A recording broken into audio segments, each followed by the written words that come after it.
Over 700 Catholic priests on Thursday held a peaceful protest during the burial of one of their colleagues who was killed by bandits over the weekend in Kaduna State.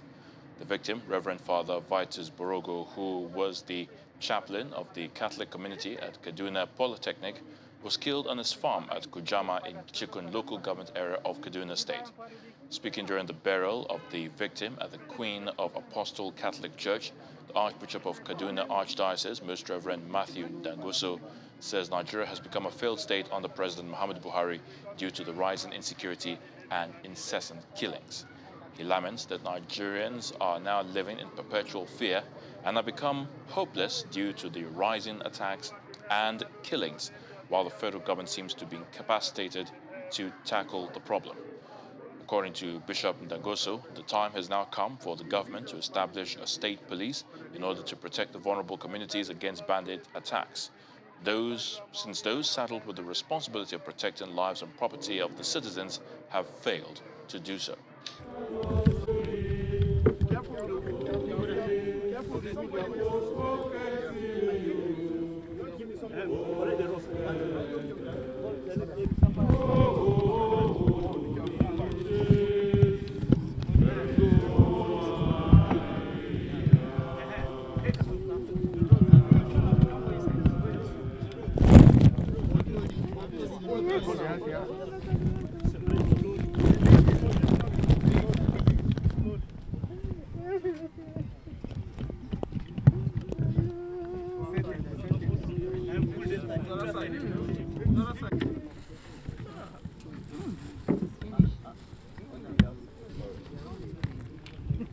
Well, I'm talking about our feelings. My feelings are like the feelings of every concerned Nigerian.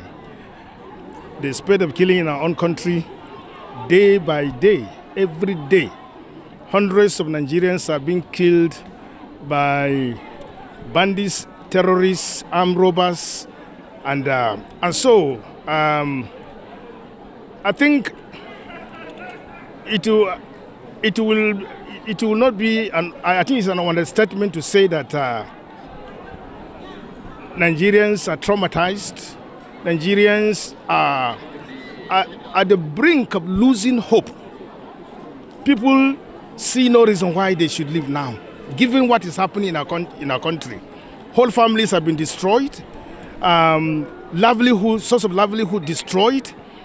A lot of people do not see any reason why they have to live, because they have no cause to live, because of what is happening.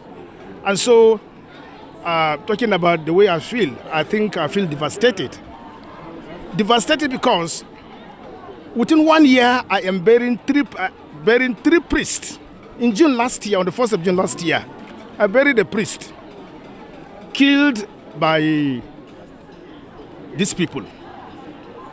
The bandits. He was killed. He was on mission in Sokoto Diocese. Brutally killed. We buried him on the 1st of June. 3 weeks ago, a little bit over 3 weeks ago, we didn't even bury him this one. He didn't have the lock of, because we couldn't retrieve his body. In the hands of kidnappers. They kidnapped him together with his own brother, both of them dead.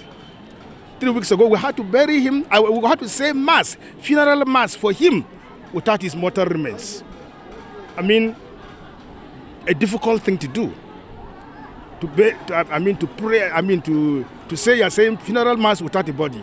Today again, we are gathered to bury another young priest, and all of them young priests. They are Nagbi priests. I think Vitus is among the Vitus the only one who is over 50. The one we buried today. Otherwise, most of them, for the Alphonsus in his 30s, early 30s, for the Akete in his 40s, and now for the Vitus. As if that was not enough. As I talk to you now, the first priest of the Archdiocese to be kidnapped, 2 years, 3 months ago, up to now he's in the kidnapper's den. We do not know whether he's alive, whether he's dead.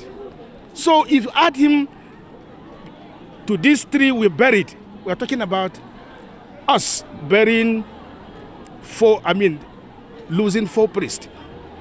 And they're not the only one. Thank God about four others that were kidnapped. We are lucky enough to come back alive. And so I feel that I do not have a government who cares. I feel that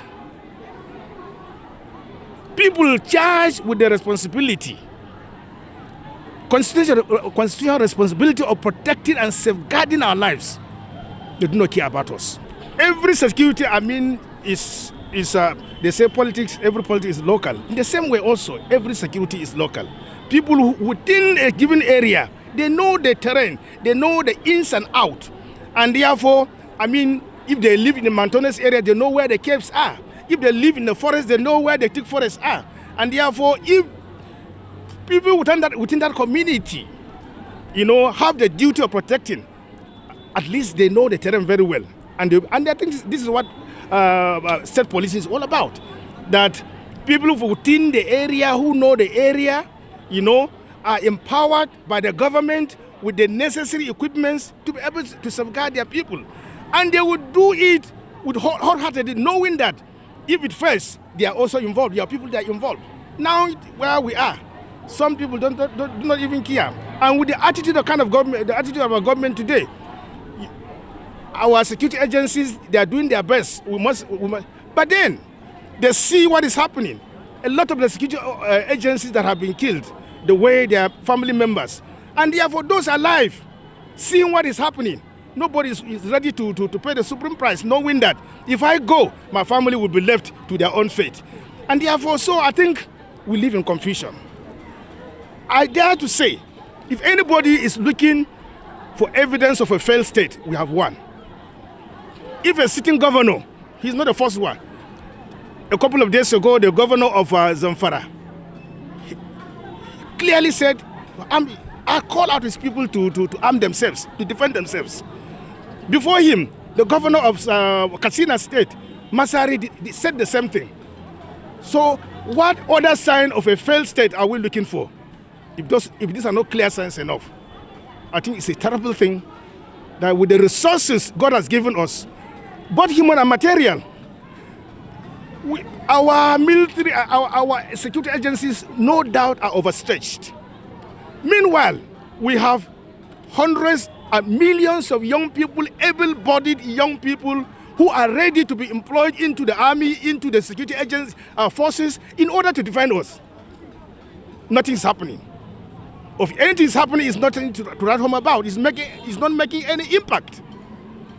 And therefore, something is basically wrong with the leadership that we have on the ground right now. It clearly shows how sad we are. How sad we are. Ordinarily, when we bury, you can see me wearing white. Okay? Ordinarily, when we bury people, because it's the resurrection, we believe in the resurrection. And therefore, we do not wear black, we wear white. It's a sign of hope.